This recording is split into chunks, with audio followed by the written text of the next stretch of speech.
Ensuite, on va passer donc à la fin de cette partie sur comment développer sa compétence interculturelle. Donc, pour développer sa compétence interculturelle, il faut déjà avoir ce qu'on appelle la capacité d'ouverture. Capacité d'ouverture. Ne pas rejeter tout de suite. Écouter. Écouter. Écouter. Hein, il y a un concept comme ça au management d'un PDG japonais à qui on demandait en fait son succès. Il dit 3 choses. Écouter, écouter, écouter. Ce japonais, voilà, j'ai pas grand chose à faire. C'est qu'en écoutant, je trouve des solutions dans ce qu'on me dit. Je prends tout ce qu'on me dit et après je fais ce que je veux avec. Si je n'écoute pas, je n'ai pas de solution. Donc la capacité d'ouverture, être capable d'évaluer en tant que manager soi-même son action et agir en fonction du contexte, du profil culturel de ses interlocuteurs. Si vous avez des ingénieurs pakistanais, il y en a beaucoup ici dans les entreprises, indiens, tout ce qu'on veut, il faut d'abord faire attention à ce qu'ils sont avant de les voir que comme ingénieurs. Regardez ce qu'ils sont. Quand ils vont vous parler et vous verrez qu'ils seront considérés, ils donneront le meilleur d'eux-mêmes. Et si vous les mettez déjà au piédestal par rapport à l'ingénieur congolais, ils ne feront plus rien. Parce que des fois ils sont frustrés quand vous discutez avec ces ingénieurs, des fois ils sont aussi frustrés parce qu'ils sont considérés comme des machines simplement à produire et non pas comme des êtres humains qui viennent apporter quelque chose avec ce qu'ils sont, d'abord culturellement. Le sens du dialogue productif et constructif. Il ne s'agit pas de faire du dialogue pour du dialogue. Non, l'entreprise a un but, il faut produire, il faut faire du résultat. Mais du dialogue productif et constructif. Productif, ça veut dire qu'avec un objectif, on fait un dialogue pour aboutir à quelque chose. Constructif, ça suppose qu'on évite de transformer sa propre entreprise en une espèce de police. Il y a certains managers qui ont transformé certains salariés comme des indicateurs dans les entreprises. Ils pensent que ça marche un temps. Mais en fait, vous détruisez votre propre entreprise. Vous détruisez votre propre entreprise. Donc, productif, constructif. Le sens de la coopération. Alors, il y a un exemple assez intéressant entre les Allemands et les Français, avec EADS Airbus.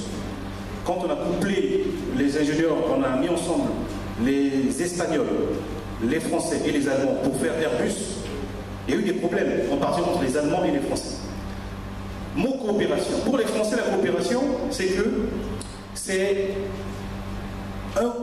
la mise ensemble des apports individuels. C'est-à-dire que chacun apporte ce qu'il a pu faire. Les Allemands, la coopération, c'est pas ça. La coopération, c'est de réfléchir ensemble en amont et marcher vers le résultat. Les Français, non.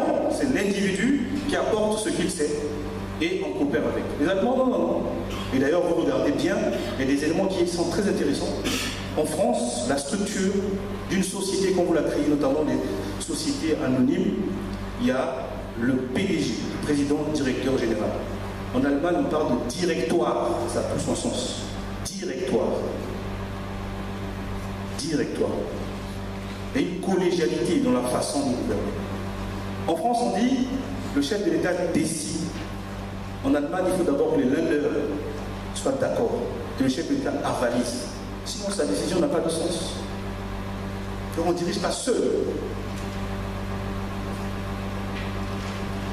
Souvent, je vois au niveau des entreprises, quand je fais un peu de conseil, je dis, mais ces gens-là, vous lui donnez un pouvoir, il va être dictateur. Il fonctionne. Mon entreprise, non. Oh, mais doucement. Mais fais le seul. Pourquoi tu as besoin de salariés? Pourquoi tu as besoin de collaborateurs? Non. À un moment donné, on dit l'entreprise. C'est-à-dire qu'on intègre tout le monde. Et à des étudiants, souvent, je leur dis, mais comment, quand vous regardez le bilan, au passif du bilan, il y a la ressource, il y a les ressources, il y a le capital. Et pourtant, dans le langage courant, on dit le capital, quand cette entreprise a du capital, donc c'est positif. Mais dans le bilan d'une entreprise, c'est au passif. Or, le passif veut dire aussi dette. Pourquoi? Le passif veut dire aussi dette. Parce qu'une entreprise, quand vous l'avez créée, c'est comme un enfant que vous avez mis au monde. Si au départ vous appartient, mais dès lors que c'est une entité juridique, Une entreprise peut rester en justice. On peut porter plainte contre une entreprise. Ça veut dire que vous avez créé une entreprise, elle ne vous appartient plus.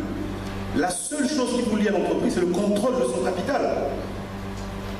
Donc une entreprise est une personne à part entière, qui a un bilan, qui a un patrimoine. Le bilan, c'est un patrimoine. C'est pour cela que pour l'entreprise en tant qu'entité, au-delà de la personne qui l'a créée, le capital est une dette vis-à-vis de celui qui a donné l'argent. Mais en même temps une ressource, puisque ça permet d'investir. C'est pourquoi quand vous regardez le bilan, actif, ça veut dire emploi en même temps, ressources, passif, ça veut dire à la fois ressources et passif. Parce qu'il y a les deux. Il y a les deux. Donc, c'est pour dire qu'il faut absolument intégrer la notion de coopération. Donc la coopération permet donc de faire le maillage des réseaux d'entreprise en interne et en externe pour faire un bon management, de fédérer les intérêts et ça permet de produire de la richesse. Enfin, le sens de l'expérimentation. Vous voyez bien que autant on parle de résultats ici, c'est une espèce de synthèse en tout ce qu'on a vu, à la fois la culture nord-américaine, la culture de l'Amérique latine, l'Indonésie, l'Afrique. Donc ici, un bon manager doit avoir tout ça à la fois, de façon dosée. Autant il doit faire le résultat, mais il doit aussi encourager l'expérimentation. Tout ne doit pas être écrit. On fiche les comportements. Le génie n'est pas développé quand tout est écrit, tout est procédure, tout est règlement. L'expérimentation. Et il faut développer ce qu'on appelle l'apprentissage en marchant. L'apprentissage en marchant. Ça permet surtout pour les salariés, si vous avez des ingénieurs de culture musulmane, ça leur permet aussi de l'apprentissage en marchant. Parce que eux, la planification, là, le prévoir, c'est contre leur Dieu. Hein. Donc il ne faut pas faire ça. Par contre, si vous les valorisez en disant qu'on apprend en travaillant ensemble, on apprend en apprentissage permanent, vous les valorisez. Et si vous avez un ingénieur à côté qui est nord-américain, vous dites oui, d'accord, il faut prévoir, mais il faut tenir compte aussi de l'autre. Et là, vous créez un bon espace dans le management. Donc, voilà, je répète encore une fois, les compétences interculturelles, c'est la capacité d'ouverture, le sens du dialogue productif et constructif, le sens de la coopération, le sens de l'expérimentation, d'accord? Et je finirai par dire, pour Angle Gestion Conseil, la formation est une ressource stratégique, la formation, ressource stratégique. Voilà, merci.